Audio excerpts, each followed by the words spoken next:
welcome back to another episode of Archers of, the teleprompter, Rusty says horror, but this was not a horror film. We're mixing it up this week, but we're still sticking with Arrow Films.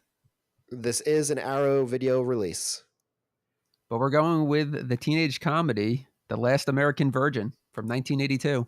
Everybody put in a buck, and the man who's got the biggest tool, he's the one who wins the pool. Before we begin, Rusty, once again, we're going to say, please rate and review the podcast on iTunes. Definitely our listeners are going up. We know people like this show. We just need more of you to rate it because, as you might notice, we have 19 one-star reviews that were from a personal incident, nothing to do with the quality of this show, and that has weighed on us ever since we began. So if just 2 of you out there rate and review this, we'll really appreciate it. I really don't care. Well, I don't really know where to begin. I'm a little, this episode's going to be hard for me because, Rusty, I've been going through a period of depression. And I think I'm almost out of it. But, yeah, so trying to get my podcasting mood back up. Please do. The fans are counting on you. They are. They're like, if this guy doesn't mention balding at some point during, oh, he just did. And the Venga Boys. Okay. Join us next week for Howling 2. Well, we're getting some celebrities that are following us. That is true. I think some of them are looking to steal some of your material. That will be great. Well, they're stealing it, so you will not get any recognition for it. Did I ever tell you about the time my friend prank called Jay Leno and she was calling from my phone and he answered and he had like a caller ID on his home phone, I guess, and was just like, "Why haven't you checked the children?" I don't know what that has to do with anything. You could have befriended Jay Leno and driven around in as many cars. I actually feel like that could happen. At this point, I'm sure it can. Just like 2 lonely guys. You could befriend him and David Letterman and patch those years of hatred. Oh yeah, I'll bring them all together and I'll finally play Mario Tennis. Mamma mia! Well, as you know, I'm a big fan of this film, which disappoints you. It doesn't disappoint me. It's completely predictable that you would like this. But I feel like it's one of those films, since I've seen it many, many years ago, and I feel like it's something you had to have grown up with. Yeah, of course, if I grown up with it, I would have liked it more. But I have seen this some years ago. I don't remember when. It definitely was your recommendation when I saw it. But I feel like it's like Teen Wolf. Like if you've seen Teen Wolf for the first time now, you would think like, what the hell movie is this? Hey, what can a teen wolf do? I definitely think there's some genuine like funny moments in the film. Yeah, I do have 3 funny moments written down. But why don't you continue giving an overview of this film? I mean, the movie is not without its problems. I mean, I'm not going to overlook that, but watching it, rewatching it this time, I did feel like it was like a series of like vignettes. Oh yeah. It was just like funny ideas fused together to make up a movie. A lot of scenes didn't fit or they didn't gel together. Like it's just like, oh, we need a funny like prostitute scene. Here it is. Like, let's just put it there. Come on, let's get those pants off. We haven't got all night. Yeah, I was thinking about this. That I did like that. It felt like weirdly like a comedy movie from many years ago, from 36 years ago.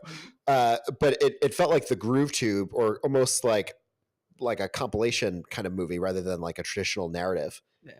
And the little vignettes that would happen did have their charm. They were almost like seem like stories from the 50s or something. I actually watched the Lemon Popsicle series, and it's based on the director Boaz Davidson's childhood that took place in the 1950s. In Israel, right? In Israel, yes. So like a lot of the scenes in the Lemon Popsicle series are actually pretty verbatim to The Last American Virgin. I mean, it feels completely 50s. Probably because like that like malt shop or whatever they go to is so like out of time. Pink bubblegum, please. Pink bubblegum? Yeah, it's the flavor of the month. Yeah, there's a couple things that felt out of time, like the locker room scene. Oh yeah, the locker room scene. The weird thing is that we never took showers in our high school. No, I think that ended right before we would have had to start taking showers, which in theory, it was probably actually better practice to actually take showers after gym instead of going the rest of the day being like sweating, having your hair all messed up. Yeah. Well, I didn't really try that hard in gym, so I never got sweaty. Remember the gym classes where we just spent the whole time in the weight room? Kind of, vaguely. I mostly just remember that game, Frogs and Flies, but that was before high school. You know how there's like dodgeball leagues and kickball leagues? Is there a Frogs and Flies league? I don't know, but that would be the ultimate result of our toxic nostalgia culture. So maybe I'll bring that back. There's got to be like a parachute league where they just have the parachute and you run underneath it. The parachute thing only happened once. I only witnessed it once, and it just felt like a dream I had until I heard it mentioned in the Built to Spill song, Twin Falls, Idaho. Wait, how do they mention that? What? You're not getting out of this by choking. They lyrically mention he's talking about a girl he knew, and he talks about just play a clip. Cafeteria Harrison Elementary, beneath a parachute, I saw her without shoes. 7 up by time. Do you know that before I saw The Last American Virgin, Lawrence Monasan was on an episode of Different Strokes, which I remembered, and I remembered liking his character. Really? Which episode was this? I looked it up, but I couldn't. I didn't see the episode, but it's called Growing Pains, and it's where Willis, for some reason, starts drinking and moves out of the Drummond household. What you talking about, Willis? And he goes to live with Lawrence's character. And Lawrence is a heavy alcoholic at like 17. He dropped out of school and he lives on his own.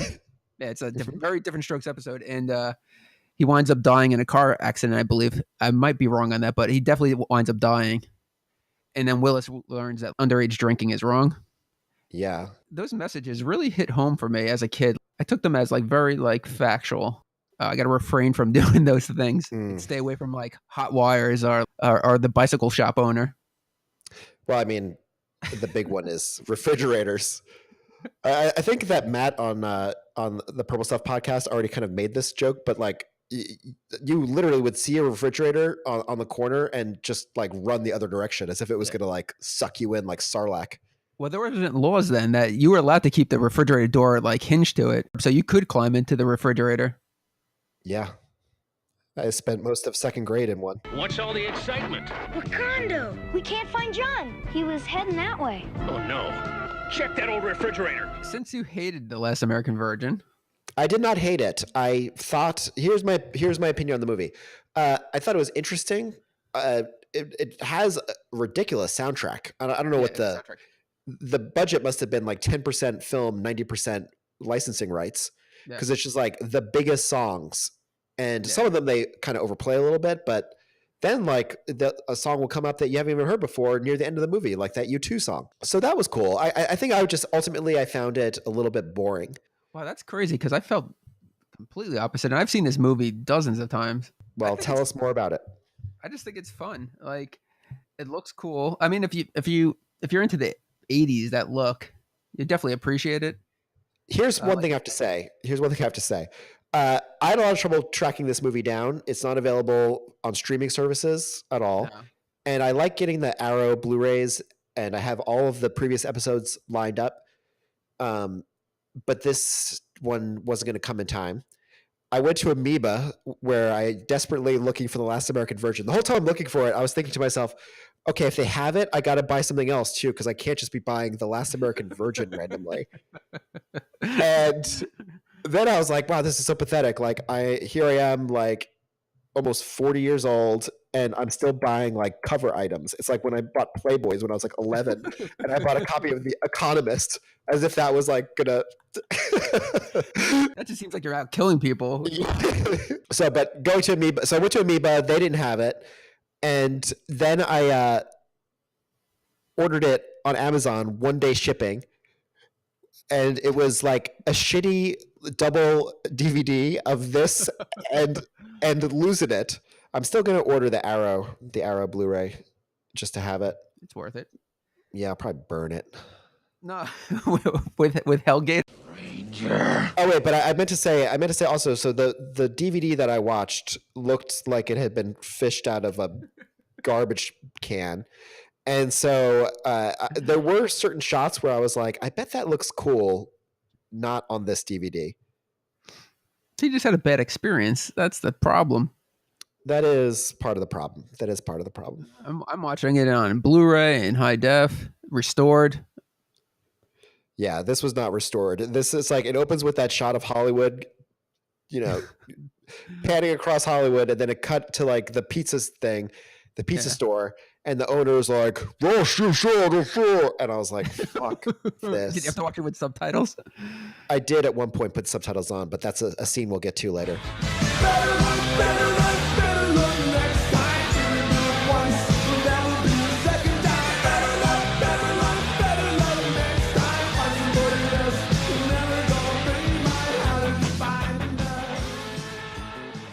Well, I've got a fact for you.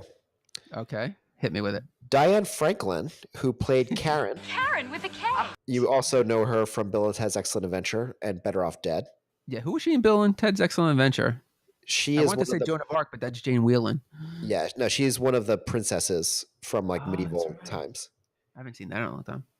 Well, Diane Franklin is deaf in her left ear, which is why you see her walk with the moped. You never see her riding it. Because if you're in any way hearing impaired, it messes with your balance to where riding a bicycle or a moped or a motorbike is impossible. She said this while on set. Rusty, that's directly from IMDb trivia. But you want to know something? I did a little fact checking on this. And not only can you ride a bike if you're deaf, there is a whole community of people who are doing that and having a great time. I am shocked that IMDb is wrong with some of their information. Well, I love the. Remember, don't get me started. Don't get me started with Tom Atkins. Don't bring Tom Atkins back up. I love the last sentence of that. She said this while on set. It was like, okay. Well, that solidifies it. I know you didn't get the Arrow video of Last American Virgin, but there's a feature with her, an interview with her, and all she does in her feature is pretty much plugs this book that she's written about like growing up on screen in the 80s. And she holds up a copy of the book, and I swear it's probably 6 pages. I would love to know what's inside her book. Rusty, you need to read this book for the podcast and tell us how it was next week. Stop that. The Lawrence Monason interview is pretty good. What did you learn in this interview? Well, he was 17, and he had to get a fake driver's license to get the role. He was pretty inexperienced, and he was coming to terms with his sexuality at this point. And to do some of the scenes and stuff, he really was overwhelmed by it. Like the dick measuring scene, which a lot of the guys actually had their dicks out. So, I mean, he's coming to terms with his sexuality. He's measuring people's penises. Coming to terms with his sexuality because he's gay? Yes. Do you know several of the cast members in this film were gay? Well, now I like it a little more. Tell me more. The lead, Lawrence Monason, the nerdy guy, Brian Peck, who played Victor, and Steve Anton, who played Rick. What can I say? You're beautiful. All right, so let's jump into Last American Virgin. Yeah, let's do it. I'm sure there's some scenes that you like. What are some of your favorite scenes? Well, the scene where early in the film, when they go back to Gary's house with the girls, and like they do like the Coke that's really sweet and low. This Coke is kind of sweet.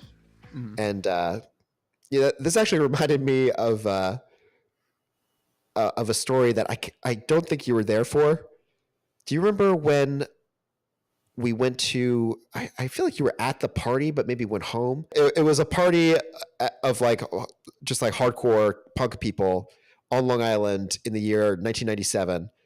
And we get to this party and it's just like 40 dudes like talking to like one girl. The funniest thing is that also we were with our friend who has had like compulsive gambling issues his whole life. I mean, maybe that's not funny, but we go into the party and like 5 minutes later he comes out to me and he's like, we gotta leave, I just lost $300. And I was like, how do you lose $300? Where's gambling even taking place here?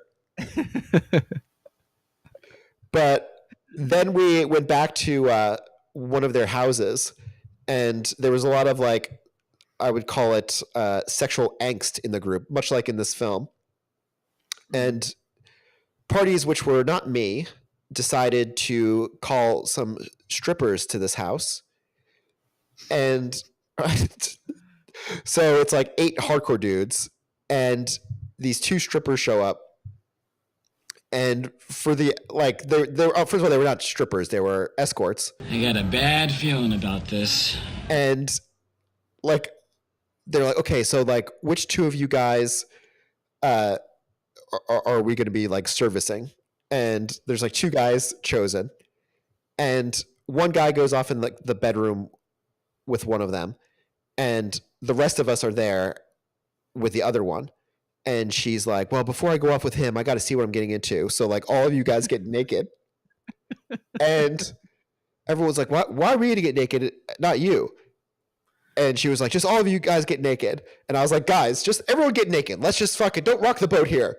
So we all got naked. And then our friend who had been off in the other room comes out and is like, why are there 6 naked men standing around a fully clothed stripper? Come on, guys, let's lay off. I mean, it's too small to see anyway, right? And but basically that night was kind of funny because before they got in, or when they looked at who they were dealing with, they must have just been like, okay, let's just delay for an hour and not do anything with these people. Say, baby, what's happening?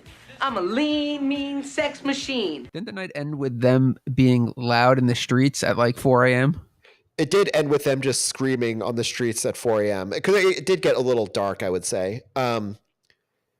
Like at one point, so it clearly became kind of like a scam. And at one point, one of us said like, "Oh, this is bullshit, dude. We just got fucked." And then one of the girls says, "Wait, who got fucked? Because ain't none of y'all got fucked."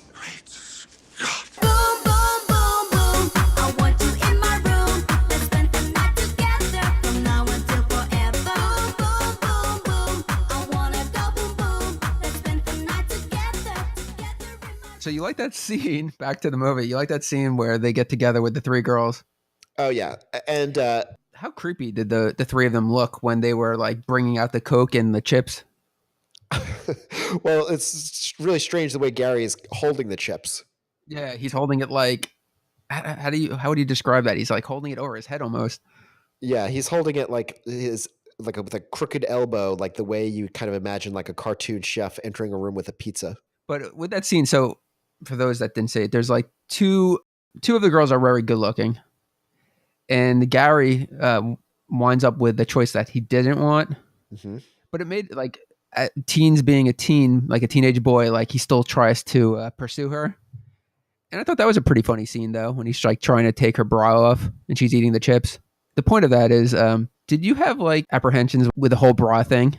You know what is a funny, true thing is that the last person I had sex with, the first time that I had sex with her, when I just couldn't get her bra off. And oh, really? Yeah, I just couldn't get it off. And then I was just like, stop trying. And she was like, so you're just giving up? And I was like, well, I can't figure it out. And she's like, it's in the front. And I was like, oh. You know, it's funny though. Like there was the guy that, you know, the when you're a teenage boy and like you have the one friend that is much more experienced, he's the one that's like out getting girls. And he like relays his experiences to you. And I remember him telling me about the bra. He's just like, you got to be able to get it off with one hand. Like that's the move. And like that freaked me out. I'm just like, how do you get a bra off? I don't even know how to get it off at all. Like I've never seen a bra. I don't have sisters or anything. I was really nervous about it. So what I was doing was I took my mom's bra and I was messing around. I remember putting on my mom's bra and then like trying to take it off from behind just because I figured like, oh, you have to go behind the back. So I was pinching it to try to get it off and it was hard. So I was like so nervous for my first time doing that. You know, I think part of the reason why I was depressed is because I went to Palm Springs last week, which sounds like a weird reason to be depressed, but it was incredibly hot. And I was there with my old roommate known as Crazy Justin. And Justin is now a extremely prolific porn director. if you go to Pornhub, I guarantee there's at least like 5 of his videos on the front page. And but while we were in Palm Springs, life really descended into disgusting madness. What does that mean? What does it mean? Well, there was at one point we're in the kitchen and he was like, bro. He's like, we need to make coffee. And I was like, all right, you make coffee. I'll show you how to do it. Justin has always been not the greatest at like adult life skills. And he's like, okay, how do I do it? And it's a very easy coffee maker. And I was like, just look, there's like, I don't even know what you could do besides the right things. So I'm guiding him through this process of making coffee. And he was like, oh, I gotta take a shit. And I was like, no, you're not getting out of this. And he's like, no, I gotta take a shit. And then he runs into the bathroom and like, pulls down his pants and gets on the toilet. And I was like, no. And I start pulling him off the toilet.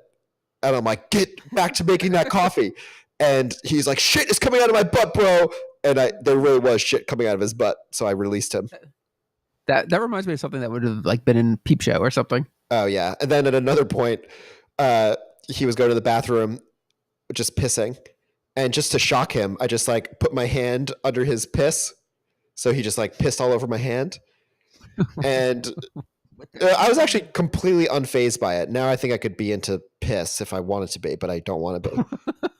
This is not to brag. And I am single. But the funny thing is, after he pissed all over my hand, then I go to like wash my hands, and he's like, all out of soap, bro. You got to use shampoo. And I was like, I got to use shampoo to wipe your piss off. Oh, that's disgusting. You know, scene I really liked, and I thought it was really fun. What? You remember the scene where they go to David's party and like they have the balloons everywhere, the pastel balloons? Oh yeah. And it's where Gary sees Karen with Rick for the first time and freaks out. She's right over there, dancing with Rick. Yeah, he's wasted, and he comes through that crowd with like a dead-eyed stare. Everyone's kind of like holding him back, and he's just making a beeline for her. Hey, you're fucking wrecked, man. Get it together. David, will you take care of him, please? We got a freak out on our hands. That was like when I first saw the Pikachu in geisha outfit that I have, the little stuffed animal. When I first saw that at the Pokemon Center, I was just coming at that. Yeah, but you actually got it. It wasn't like somebody else grabbed it at the last second. Yeah, I got it. I own that. Pikachu? You know, I feel like that's something we could all relate to, though. Getting crushed like that. Oh, yeah. Like, just being into like a girl and like thinking they're single. All of a sudden you like find out they're with somebody else. It really crushes you. And especially at that time and like being like 17 when like your world is like high school. Oh yeah. You don't know there's an outside world with like millions of other people. You're just like, my world is crumbled. But like even the extent that he goes to meet with her, like where he like finds out where she lives and then like goes to her house before she leaves for school and like deflates her moped tire. Mm-hmm. Like I could very well see one of our friends doing that. Oh yeah. Oh, big time. Deflating her tire and then like pulling up and being like, hey, what's going on? That's just a classic like adolescent thing to think like, oh, if only I could rescue her from like a fake mugger. Yeah. And you know, it's funny, like he's like immediately falls in love with her without knowing anything about her. Like it's just like deep infatuation, but like in his mind, he's in love. And like he's like so cringy, like trying to like connect with her. He's just like, how about a big meatball sandwich? Oh yeah, well it's almost like he's saying like random words. So I was like, this is your big shot, and you're just like saying like random things. And then he's like trying to be playful, and he's just like, and what's your name? And she's like, Karen. He's just like, Sharon? And she's like, no, Karen. He's just like, Marion? Karen with a K. Oh, Karen. Why didn't you say so? I just did. And it's like, oh, that back and forth. I've been there. Not to that degree, but definitely maybe even worse, actually. Yeah. Just like when you're so desperate to connect. Remember like liking a girl and like trying to find out information, but you didn't want to like play all your cards. And you were so like hopeful, but you would like send little like hints out there and you'd be like, oh, you're not dating. Like, you know, you'd ask like if you're dating anybody and just hoping they would say no. Karen, let me ask you something straight out. Go ahead. Do you have a boyfriend? I wanted to say when you said like the crushing moment of finding out that someone's dating someone. Oh yeah. Okay, can't give away any details here, but I remember this was not that long ago. On a production, someone I had dated in the past, who I still kind of had a thing for. We and some cast and crew were like in the hot tub, and everyone was like talking, and somehow it came up that she was dating someone, which is a complete shock to me. And I kind of just like tried to make it seem like I hadn't reacted to it.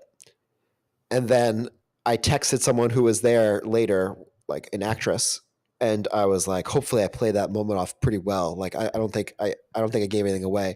And she's like, played off pretty well. Ed, you started drowning. I thought I was going to save you.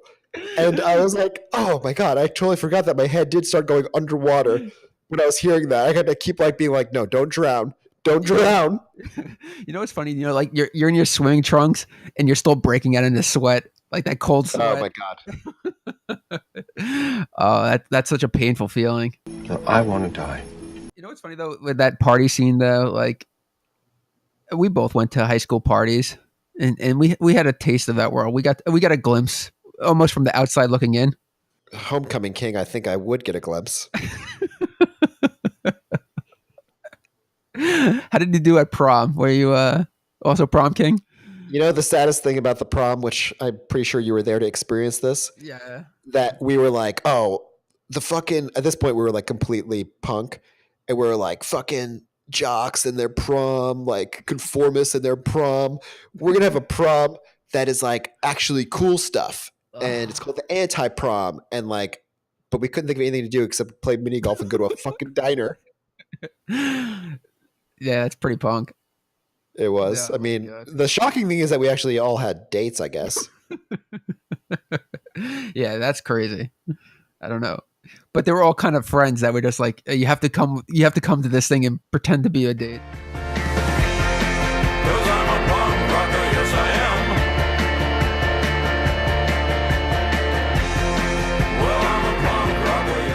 Seeing this party scene in the movie, and like it's just funny to think that like when we were in high school, especially later high school when we were more into punk music and stuff, but like there's people that were partying every weekend and they were like hanging out with the hot girl and like, you know, fooling around and stuff, and meanwhile we're just playing Doom, having like Doom fests and eating Taco Bell and playing like NBA Jam. That was our world. We didn't know what was going on. Yeah, we didn't. I feel like we could be the Gary character from Last American Virgin. Although he's like the quintessential like nice guy. Oh, completely. Yeah. Yeah.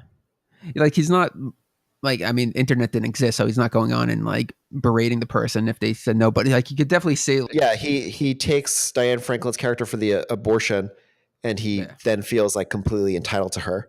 Oh, he does. And when he says like, "Oh, it's for my girlfriend," you're just like, "Come on, dude, fucking kill yourself." To Karen with love. Yeah. After the abortion, like there was no need for them to hook up. I mean, you're a high school kid, you're going through something pretty traumatic. Like, why would she hook up with him? I felt like that was shoehorned in there just so you could have that last scene. Yeah, so the last scene could be more effective. The one scene that Lawrence Monasan said he disliked during the montage of him getting the money and she's going through the abortion, and right before she like goes under the anesthetic to get the abortion, the guy that owns the pizzeria like slices the pizza. Oh yeah, and it's so obvious, and like Lawrence Monasan's like that was in such a bad taste. Also, the pizza place is called the Pink Pizza, which I felt was a sexual reference for sure. Yeah, definitely. Yeah, that ending scene though. So for those that can't get access to this movie, since it was very difficult for you and you're doing the show. Yeah. The last scene is Gary's under the impression that he's now in a relationship with Karen, and he buys this like very sentimental locket for her and he has it inscribed. I'd like something inscribed on it. What'd you like on it? To Karen with love. And he goes to her birthday party and he walks in and there's David, his friend, and played by, I don't even think we mentioned his name, Joe Rubo. And he's just like, Listen, Victor, have you seen Karen? Oh, yeah, I think I saw her go in the kitchen. Thanks, Vic. And she's in the kitchen. He walks in and she's back with Rick, his friend. And he's just completely heartbroken and devastated and drives off teary-eyed. But I want to know, what do you think transpired after that? After he drove off, do you think he drove that car right off the bridge? I think he probably got home and then repeatedly started calling Karen again and again. And then when he couldn't reach her, he invented the internet to bash her. But I thought the reaction of Diane Franklin, who plays Karen in that scene, was interesting because like she looks at him. I mean, how would you interpret her look? Like it definitely was like a complex moment. Yeah. Yeah, definitely. I think she read his reaction, like why, like what did you think?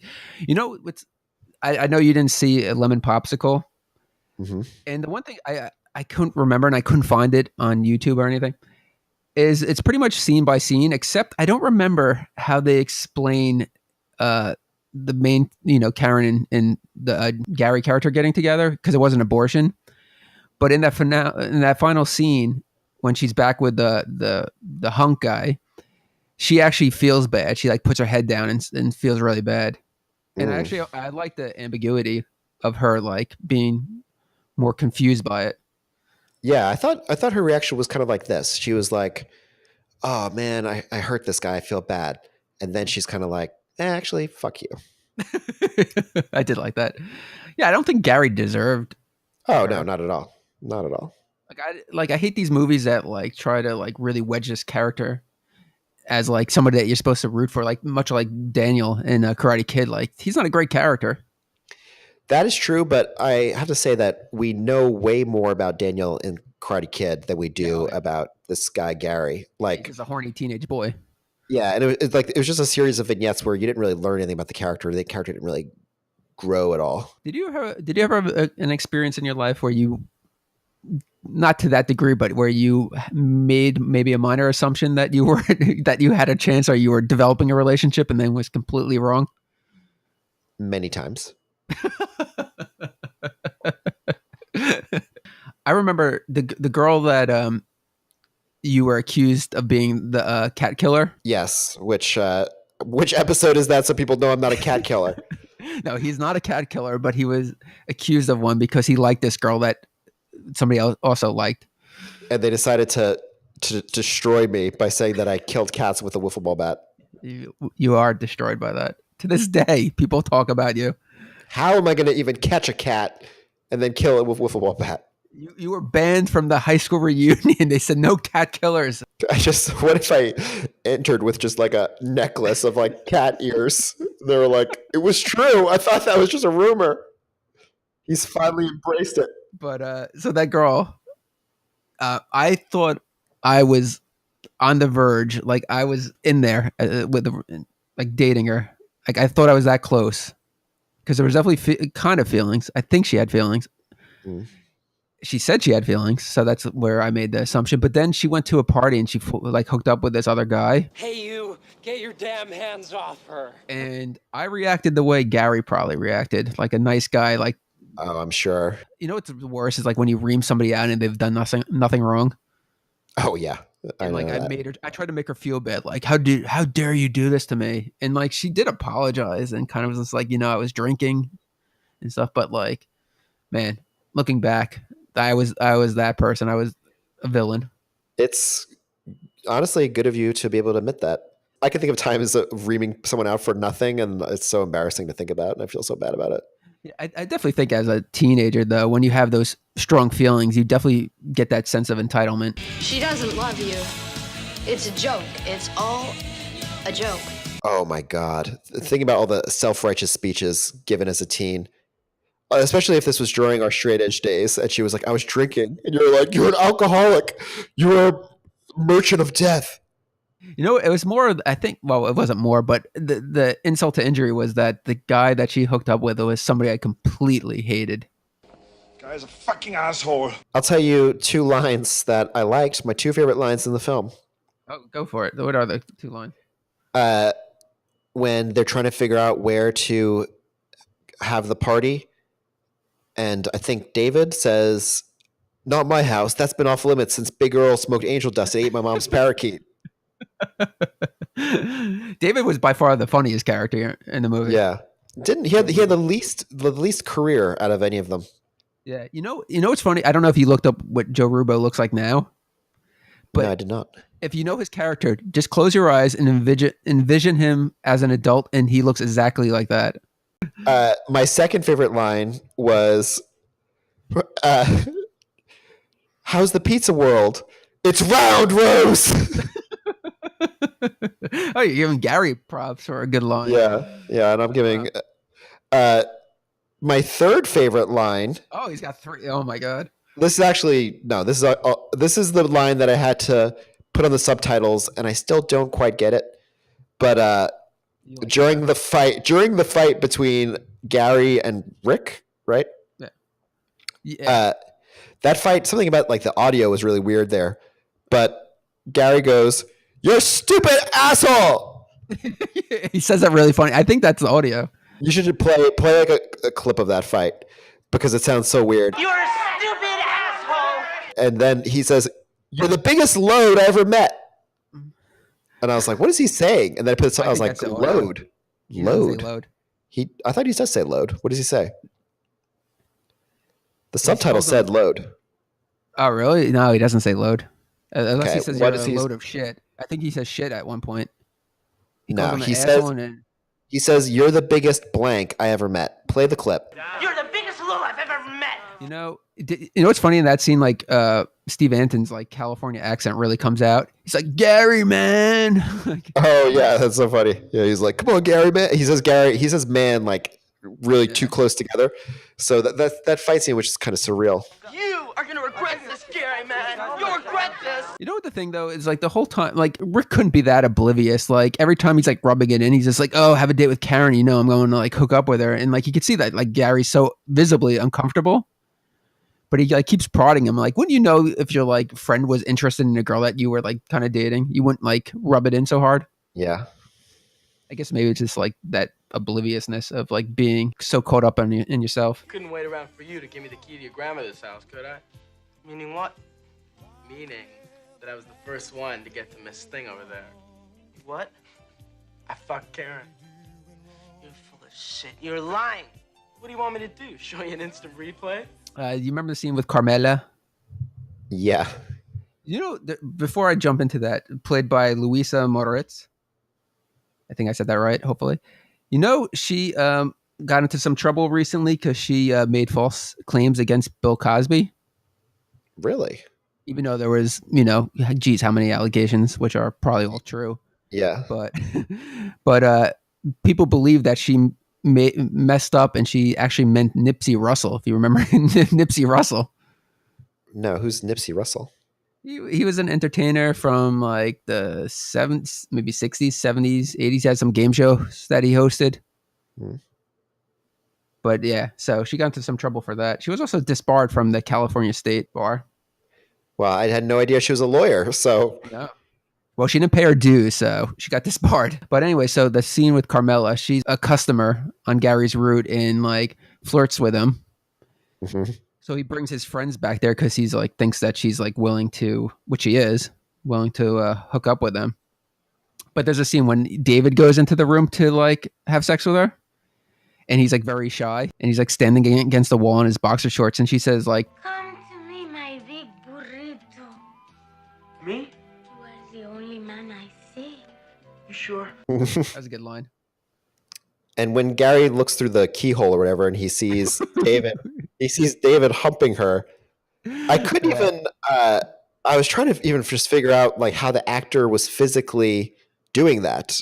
Like the way he's flopping on her, it looked so weird. That definitely was not real sex. But I was just like, how is he even like propelling himself off that bed in that way? Yeah, there should be some thrust movements, not like hopping. Oh yeah, no, I'm saying I don't even know how the actor created the look that he did. Did you notice when he dropped off the pizza and the beer, it was $1.50 for a 6-pack of beer? That didn't make sense. Wow, those are low prices.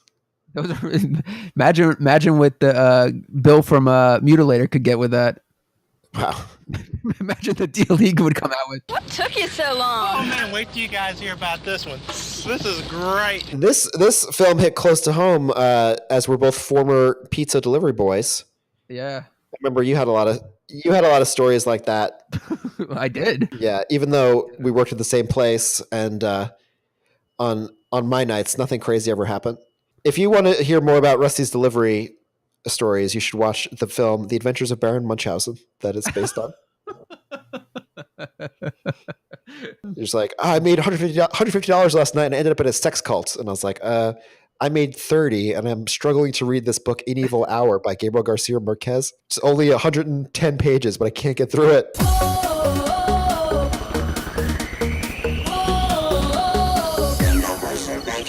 Oh, I would say another thing I enjoyed was when the car went in the water. That's very specific. Well, they go to the point to do some hooking up. You could so clearly tell it's two different cars as well. Sometimes it looked like a miniature, but I don't think it was ultimately. I think it rolling down the cliff, it was like all dented.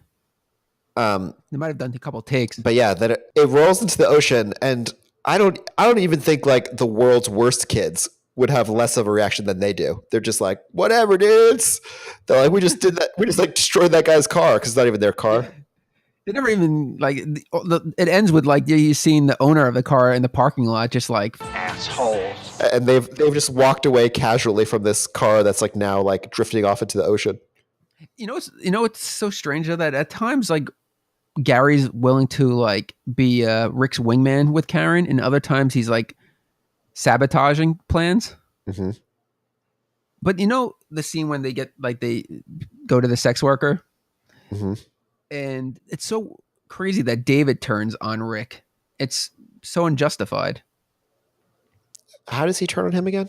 Because Gary and David are like playing foosball or something, and Rick's like, "You have the keys for for your grandma's house," and he's just like, "No, I couldn't get them." And then they like talk about that they're going to see this sex worker, and they're like, "Ever since you started dating Karen, you're just like teeny bopping it." Oh yeah, and David just like, yeah, you just go on, keep playing house. Like it's just like, why would he turn on him? Like he doesn't care.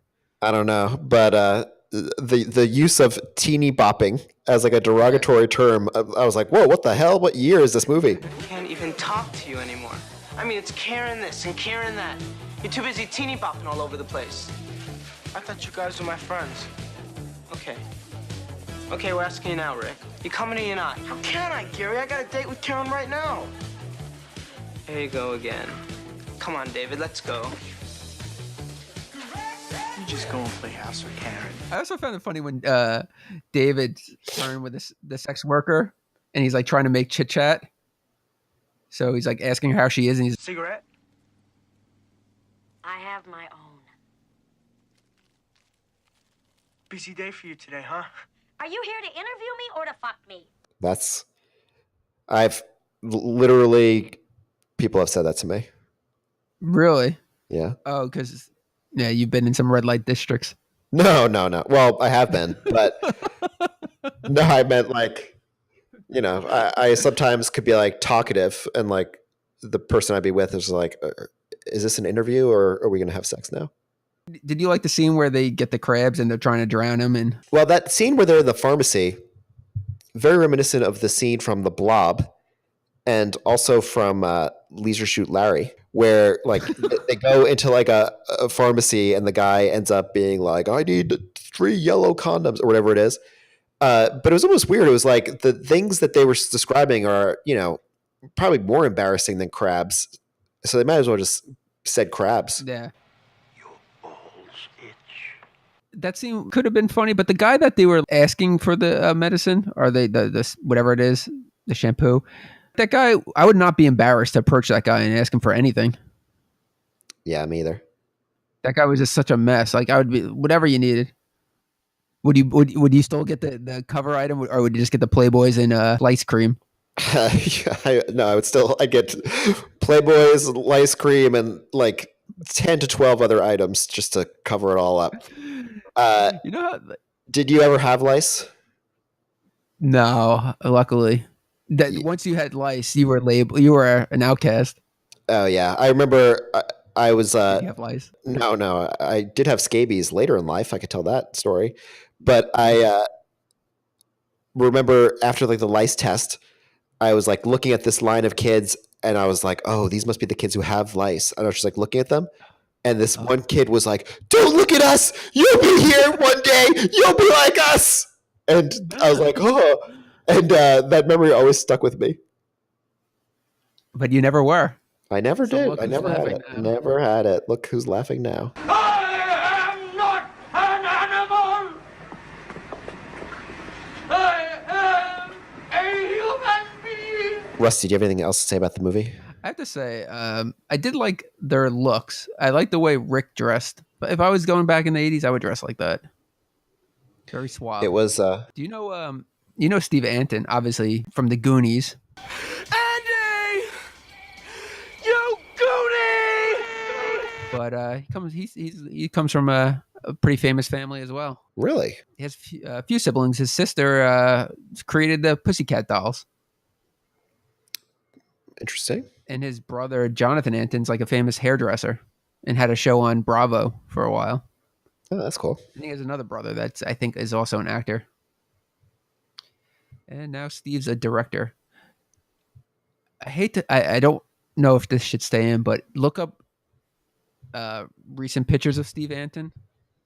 Mm-hmm. He went a little too crazy with the plastic surgery. That always bothers me. You know, it's never a good look when you're an older person. What? Is dyeing your hair darker just makes you look older. Oh God, yeah. There's a guy in my building who's probably in his 70s, and he's got like jet black dyed hair. Yeah, and it looks so awkward. You know what I realized that kind of saddens me though? I saw an older guy that was probably in his 60s, and he was like wearing skinny jeans and like a short sleeve flannel shirt, and I thought he looked ridiculous for trying to look hip. Mm-hmm. And I know that's going to be me. I know, like when I'm in my like 60s and 70s, I'm going to try to look cool still. Oh yeah. I hope I get to a point where I just don't give a shit anymore. Yeah, you might just start dressing like Alex from Clockwork Orange in your 70s. God, I don't even know. I have no idea why. Oh my God, we should remake Golden Girls with the Clockwork Orange boys. There was me. That is Alex, and my three droogs. That is Pete, Georgie, and Dim. Final thoughts about Last American Virgin. I would say that it's definitely worth watching. It was an interesting artifact. And I didn't like it as much as you, but I don't know. It's weird because it's so much of the style is so like from that era, and it's totally gone now. I feel like just like the way that it's the whole movie is like those series of vignettes, like we talked about, and the things they experience are so dated, but not dated, but like I don't know. They're so of that time period. It was so of that time period. And so it was so of that time period, not even in that, like, I think those things were happening in the 80s, but those were like the jokes that were like going to the pharmacist and getting embarrassed. Like that seems like it must have been based on like some kind of urban legend or something, because it appeared in so many movies. You do have to say that. You give it some credit though, because they did tackle the subject of abortion, which was never done. Oh yeah, we didn't even mention that. That was impressive. And the weird thing is that I'm pretty sure in this AV Club article about it, they say that you see nudity in that abortion scene, but you didn't see nudity in that abortion scene. You do. You do? Yeah, you see pubic hair and you see breast. What do you get, an edited version? I honestly think I might have had a slightly different version because I was on the lookout for that and I didn't see it. I swear that nudity was not in the thing I watched, because I read the AV Club article before I watched the film, and really? I was on the lookout for it, and it didn't happen. Looks like we got ourselves a peeping Tom, guys. So if anyone's going to watch this film and wants the complete experience, you're not going to want to get the double DVD with Losing It. My final thought is that it's definitely worth checking out. It's a film that's definitely overlooked now, where it's very similar to Fast Times at Ridgemont High, which endures, and Last American Virgin is kind of overlooked. And I think it's a fun movie, like just to experience. Yeah, I think it's definitely worth watching. And I think the soundtrack alone is kind of, It's amazing that they were able to get all those bands. Yeah. Well, there you have it, Rusty. Another episode in the books. Episode 17 was this? I think so. 18 if you count the Christmas special. Never will get over that numbering system snafu. We'll be back in 2 weeks. We'll be back in 2 weeks with a guest episode. The movie will probably be Howling 2. Howling 2, I think it will be. And that's about it. How about a big meatball sandwich for you? I'll have a big meatball sandwich. Also, I just want to say, check us out on Instagram. Rusty's doing a great job on the Instagram. What is it? Arches of Horror. And then on Twitter, you could check us out. I do the Twitter. And, one last thing I want to say, in our introduction song by Matt Akers, I've actually been listening to some of his stuff as well, and it's really good. It's really fun to listen to. I'm glad to hear that. That's funny. I listened to the full Blood Rage theme the other day, and I was rocking out. Yeah, I played that. I was doing something and I had it on in the background. I was just like, oh, this is really good. So check him out. Check him out. Where can you check him out on? Check him out on Bandcamp. Bandcamp, okay. And we'll see you. And we'll see you in 2 weeks. How's about a big meatball sandwich, huh?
Another thing worth mentioning is that this was the first Golan and Globus film in America. Another thing to mention would be that this is the first Globus. Another thing to mention, Rusty, would be that this is the first Golan Globus. Yes. And Menachem Golan. Listen, Rusty, another thing to mention. Rusty, another thing to mention would be that this is the first Golan and Globus film, and it was the last. Rusty, another thing. Okay, this is not even content, so I don't know what the fuck's going on anymore. This Rusty, another thing to mention. Yeah. Okay, listen. Rusty, the other famous thing to mention about this movie before we really get into it is that this was the first film in America. I feel like you're stuck in a loop. We can't get. You got to break it. He's broken. Well, I died.